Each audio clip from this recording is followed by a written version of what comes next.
Hi.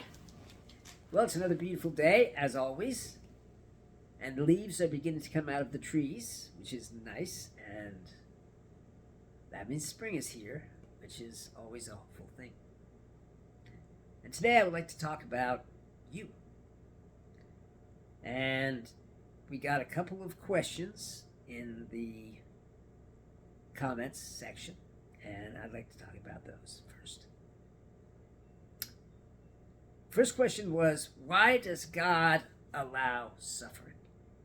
Why does God allow us to struggle?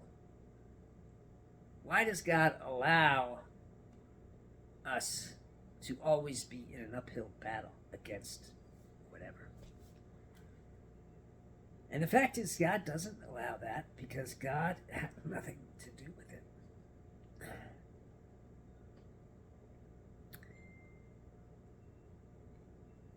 God is in the formless dimension, okay? Now, I know that many people think he's in heaven, and that the heaven is somewhere above us, somewhere, which is fine if you want to believe that, and you believe he's in the form of an old man, and he looks down through his window of clouds and sees everything we do, and so on and so forth. But that's really a lie.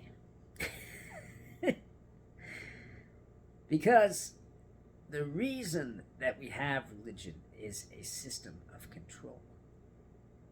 And this religion was basically invented in order to control our actions, control how we did things, okay? And how we didn't do them, okay? Really, the first religion that anyone thinks of when they're thinking of religion is Catholicism. I mean, a lot of people think of Muslim and Jewish religion, and so on and so forth. Those are all religions too.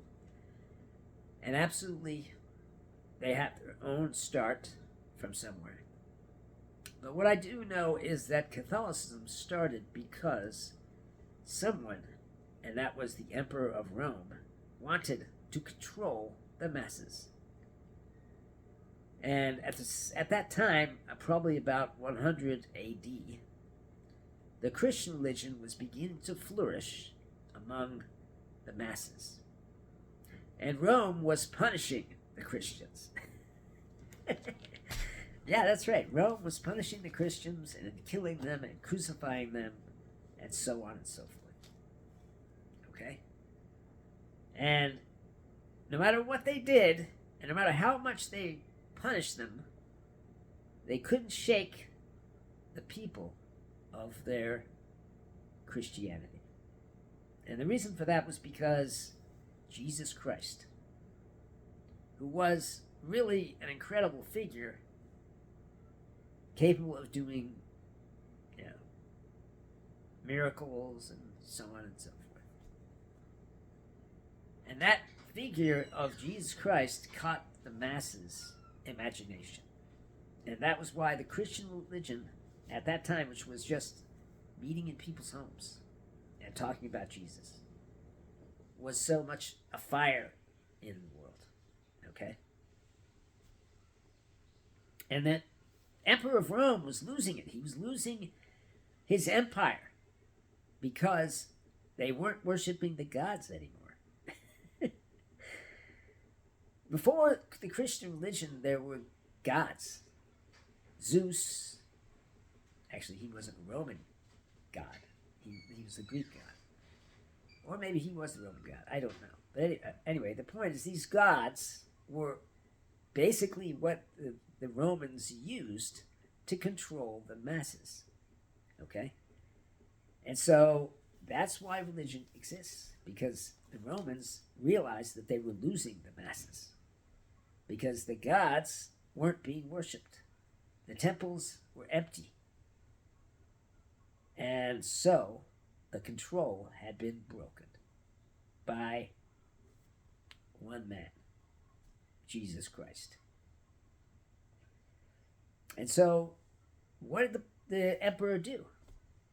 Well, decided to adopt Jesus Christ. He decided to adopt the Christian religion. Okay? And when he did that, he changed the Christian religion in such a subtle way as to make himself the Pope. And so he became the Pope, and the Christian religion was codified into a church. And that is why we have this system of control. Now, as I said before, karma is based on our own actions. And those actions are being sought as a way of controlling us through the Christian religion or through other religions. The Muslim, the Jewish religion, and so on and so forth. So when you have been hurt, and that may include that someone said something, and you are now offended, and you feel haughty about it, and you have an emotion, and the emotions really use your body to help express that emotion. They use fear. They make this feeling come up in your chest. And these emotions are what controls you. And so they're just another system of control. And these emotions come out of your thoughts. Because suffering is really your thoughts. That's how it starts. So that's why we have suffering. I didn't mean to go off on a rant about the Christian church, but generally that's why we have it. So, that is why there is suffering. Because you are thinking. And everyone loves thinking. Everyone thinks thinking is great, which I'm not saying it's not great. But that is what is. Now, I'm not saying that, there's anything wrong with thinking or that thinking is a bad thing. Obviously, thinking has allowed us to have all of this. Okay? The TV that you're watching us on, the car that you drove home with after you went to work, everything that we have is from thinking. Thinking is what made everything possible. So I'm not getting down on thinking. Thinking is what thinking is, okay? And that's just the way it is. There's nothing that we can be said about thinking except that it is responsible for the world that we have now. And I love the world. Not the planet. The planet is not the same thing as the world. The world is the world of man and the world of thought. The planet, okay,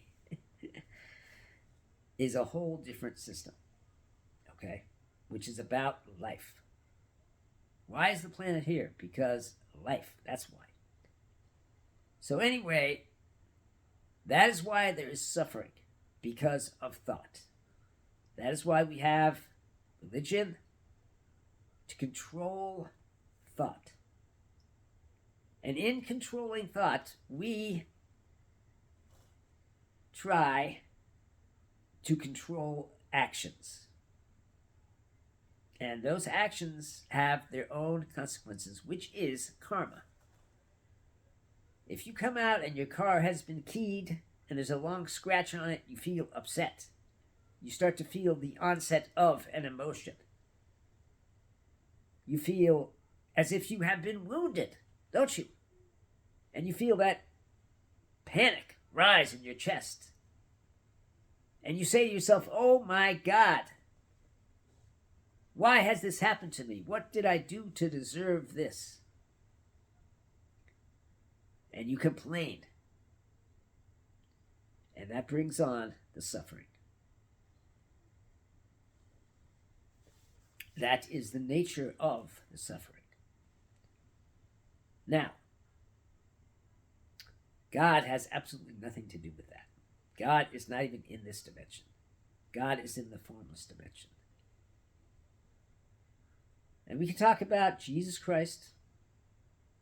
Why didn't Jesus Christ tell us where God was. Why didn't Jesus Christ tell us what the truth was? And maybe you think the truth is that God is in his heaven and that he is looking down on us and judging us. In which case, fine. I'm not saying that that's not the truth. Okay? Maybe it is. But I believe that God does not exist in this dimension at all. And there's a lot of good reasons to believe that. Jesus Christ said, don't store up your treasures where the moths and the rust can get at them. What do you think he meant by that? Well, what do you think he meant by the word treasures? Certainly not money, gold, things, because those things we can't have. We try to possess them. We try to hold on to them. Okay? But we can't, because that is the nature of life. Everything that we have is eventually going to be lost. That is what is. Either you're going to lose them because of some horrible thing that happens to you, or you're going to die and lose them. Therefore, you cannot have or hold on to or these things. And what do we do with these things? We make them a part of us in order to hold on to them. Okay? Your money, your car, your wife, your kids, you make all of that a part of you, your house. Because when you say my something, that's a possessive word. You're trying to possess your house. You're trying to possess your cars. You're trying to possess your wife and your kids. Because the thing that's in charge of you, the ego, wants to become bigger. And the only way it can do that is by making itself bigger by possessing things. Crazy, isn't it? But it's true. One second. My nose is running. Sorry about that. Anyway.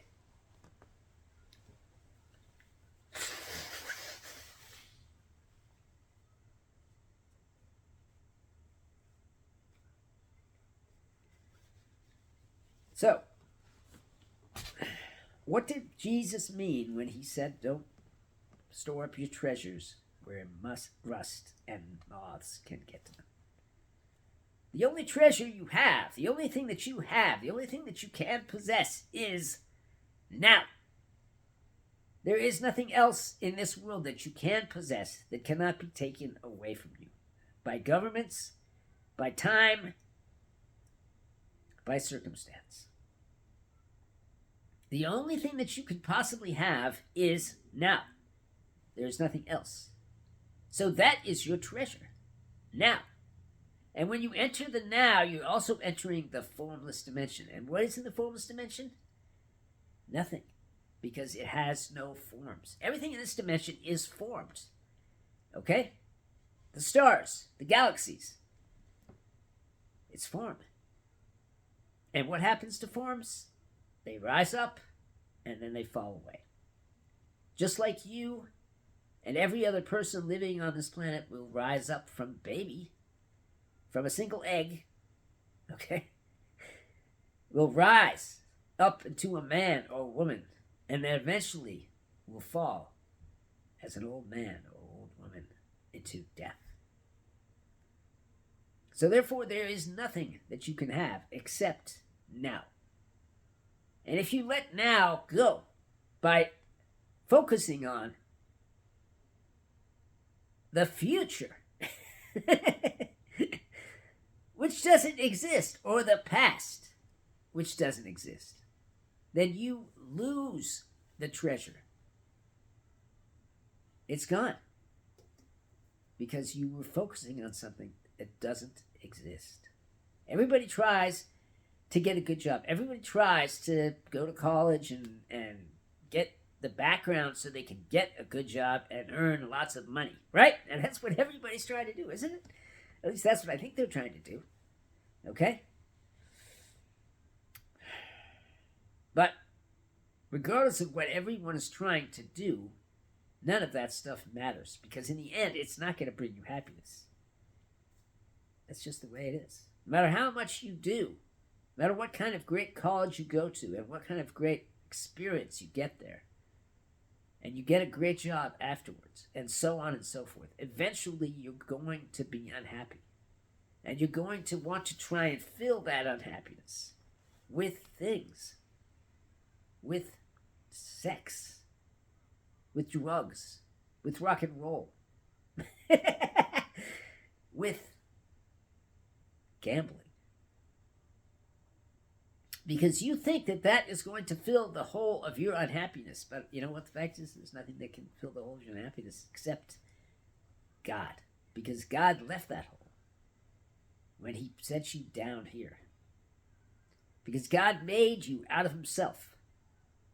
He formed your soul out of his own essence. And he made it to go down onto this earth and put it into your mom's belly and into the egg that you were. And that is why you have a soul, because God put it there. And if you think that the soul is not important, that really what's important is everything out there, okay? Which everybody thinks that, okay? Then you will suffer. Because the only thing that is really important in this life is God and your soul, which is a part of God. Now you don't have to believe that.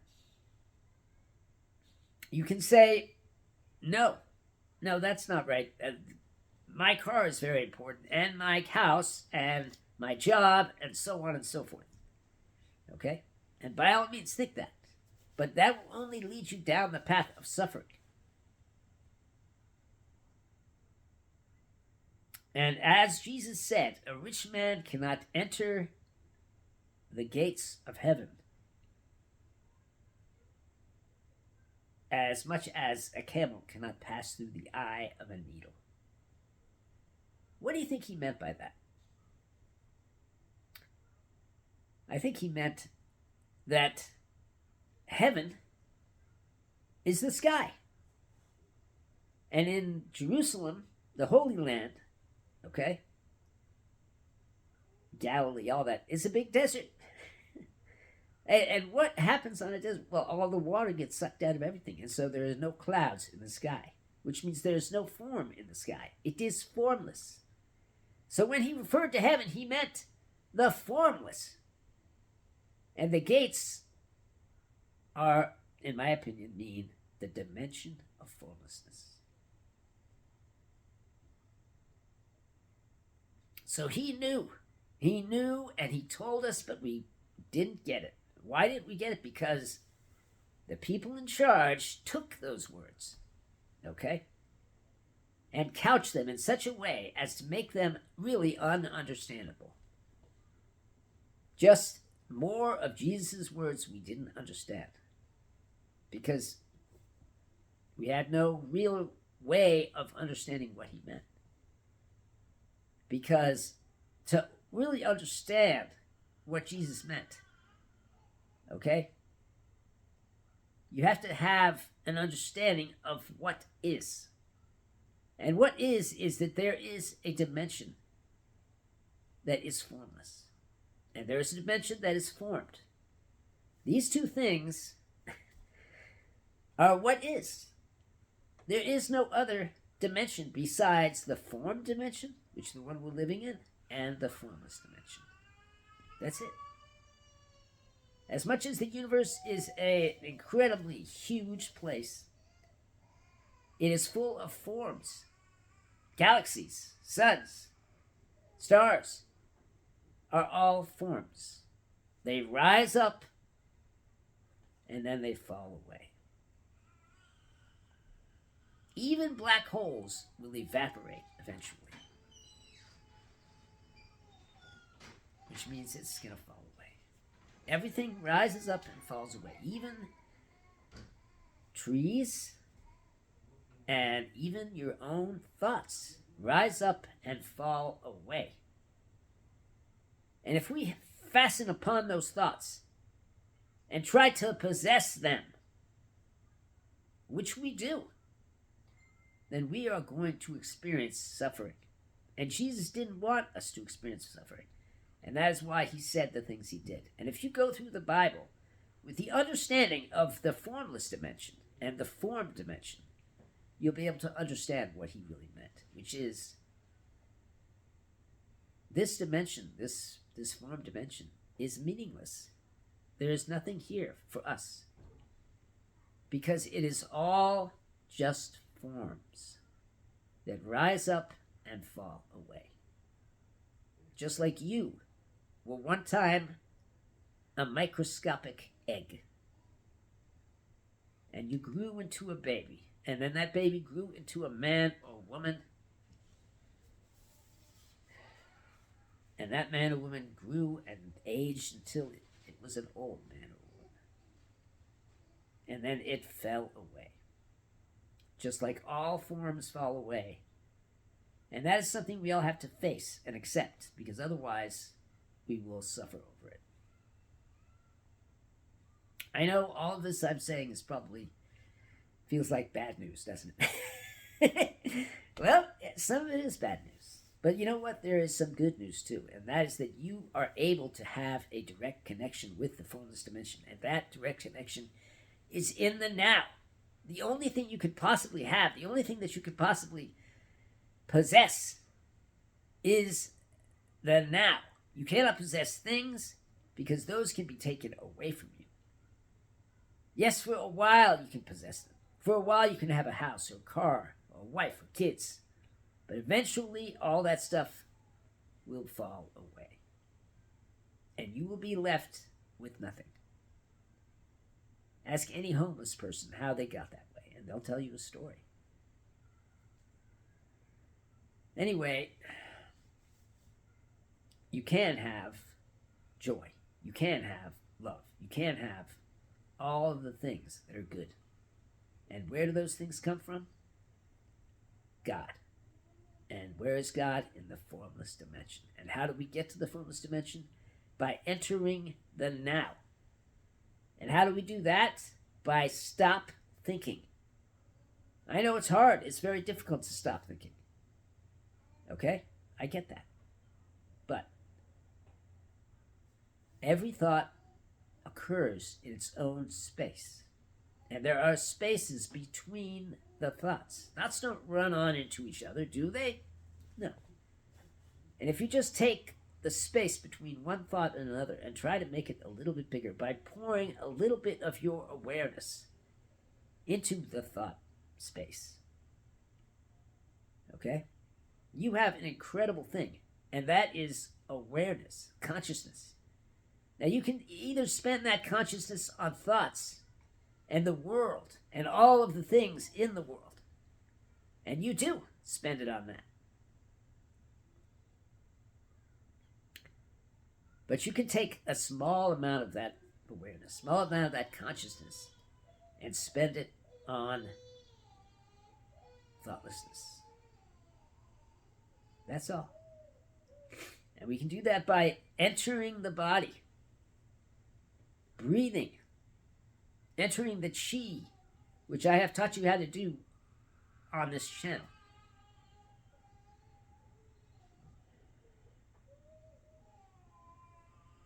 And I'm not trying to make your life bad. I'm trying to make it good.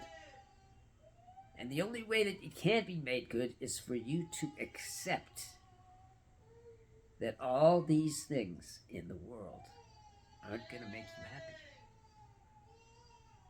Not riches, not power, not fame, not anything. Because even though you have fame, and even though you have power, and even though you have riches, you're still going to be unhappy because that unhappiness is rooted in the fact that you're no longer with God. At one time, you were part of God, and God was a part of you. And he took a tiny amount of himself, a tiny part of himself, and he formed it into a soul. And he set that soul down into your egg. And now you are here. And you have felt the unhappiness that not being with God is. You have felt this separation. And you cling to that separation. You cling to it. Because you think that's you. But you are not the separation. You are part of God. And as long as you are clinging to the separation and clinging to things and forms, you are going to face unhappiness. But there is a way out of that, and that is to accept that you are a part of God, that you are a part of the light of God. And that is all that matters. Everything else just doesn't matter. Because without that light of God that is you, your life is empty. You may say, oh no, my life's not empty, my life is full. I have all these people that love me and I love them. And we're all so happy. Where do you think that love comes from? It comes from God, that's where. When you love another person, they have a key, and you have a key. And that key unlocks the door into love. And you unlock their door, and they unlock your door. And God comes through that door and gives you love. That is why you have love. That is why you feel loved. But you know what? It's not good enough. It's not enough, because time, the great stealer of all things, will take that away. Because people move on. They move away. They die. And you'll be left without that love. I don't know how many times I have loved, but a lot of times. And what happens? I'll tell you what happens.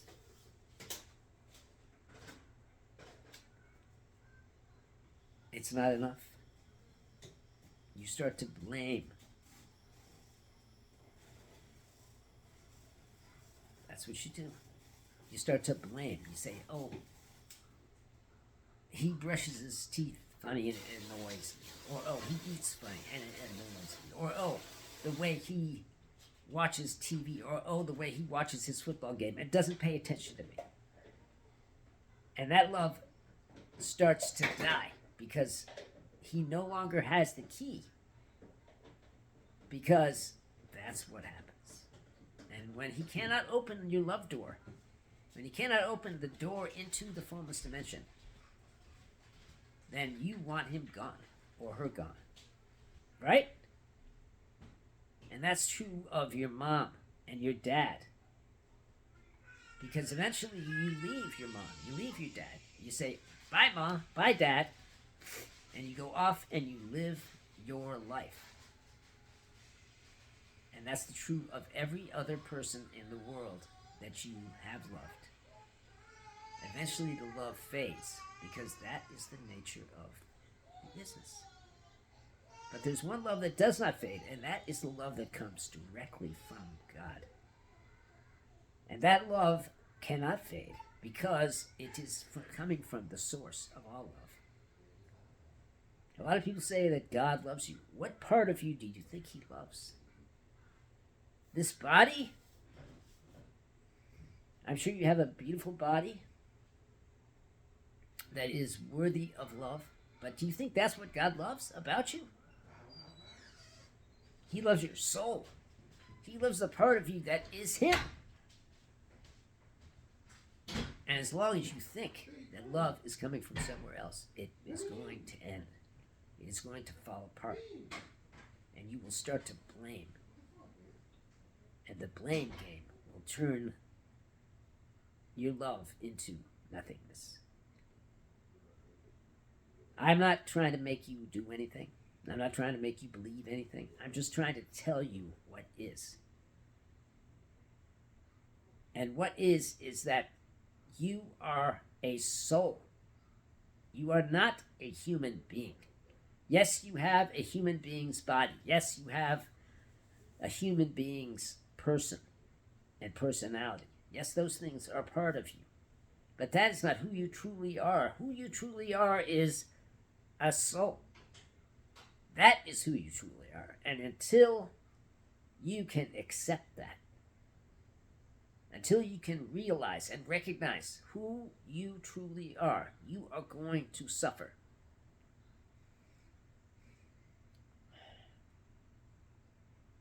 I don't want you to suffer. But that is the isness of being a person. That is the isness of being a human being on this earth, in this dimension. Have you ever met an old person who's very crabby and kind of nasty? Why do you think that is? It's because they've had years and years and years of suffering. I have had years and years and years of suffering. I was suffering through 64 years of life. Okay? Maybe I've had 60 years of suffering. From age 1 to 4, I wasn't suffering because I was a child. And children don't suffer in the way I'm speaking of. But 60 years of suffering, 60 years of thinking about how the world had mistreated me, about how my life wasn't going well, which everyone's life isn't going well because everyone thinks that. No matter how well your life's going, you think it's not going well because that is the nature of the isness. Because that unhappiness is endemic to who you are as long as you think you are a person.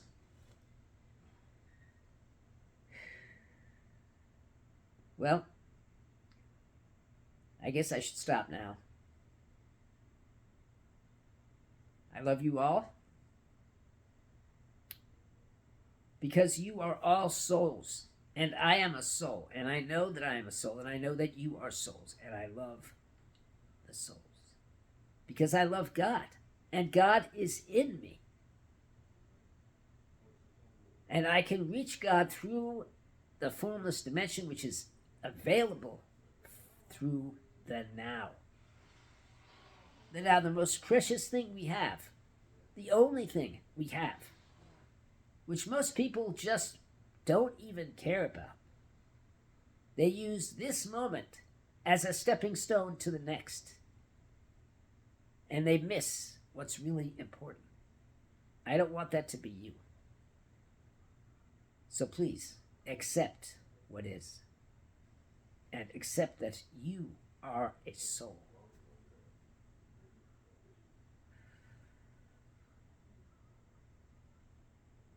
I love you all. Have a great life and a great day. Goodbye.